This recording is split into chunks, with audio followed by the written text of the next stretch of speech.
So विषय काय राहतं माहिती आहे का, काय काय पोरं ॲक्च्युली हुशार राहतात आणि दुसरी काय काय गोष्ट पोरं हुशार नाही राहती, पण त्यांच्यात हार्डवर्क खूप जास्त करण्याची कॅपॅसिटी राहते. मग समज एक पोरगं जास्त हुशार आहे, त्याला सगळं येतं आहे, आणि दुसरा पोरगं आहे ना त्याला येत नाही, पण तो 7 ते 8 तास अभ्यास करतोय.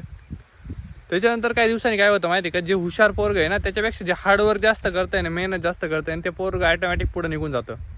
त्याच्यामुळे एक गोष्ट लक्षात ठेवा, समजा तुम्हाला एखादी गोष्ट अवघड जाते ना, त्याच्यामध्ये तुम्ही जास्त टाईम दिला ना, तर ज्या पोरगाला ती सोपी जाते ना त्याच्यापेक्षा पण पुढे निघून जाऊ शकतात.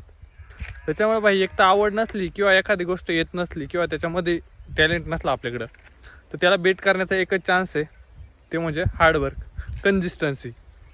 त्याच्यामुळं काही पण करू शकता रे. तुम्हाला त्या गोष्टीमध्ये आवड नाही किंवा एखादं पोरगं त्या गोष्टीत लय हुशार आहे, त्याच्यापेक्षा पुढं तुम्ही जायचं एकच चान्स राहा तुमच्याकडे, ते म्हणजे हार्डवर्क आणि कन्सिस्टन्सी. जाऊ शकता तुम्ही, कोणाच्या पण पुढं जाऊ शकता. तो माणूस किती पण त्या फील्डमध्ये हुशार असू द्या, फक्त हार्डवर्क आणि कन्सिस्टन्सी सोडू नका. बाकी बाय मी माझ्या लाईफमध्ये ऑब्झर्व केलेली गोष्ट ही फक्त एका ठिकाणी ऐकलेली किंवा काही नाही, ऑब्झर्व केलेली गोष्ट आहे. त्याच्यामुळे नक्कीच्या गोष्टीचा विचार करा आणि करत राहा. बाय.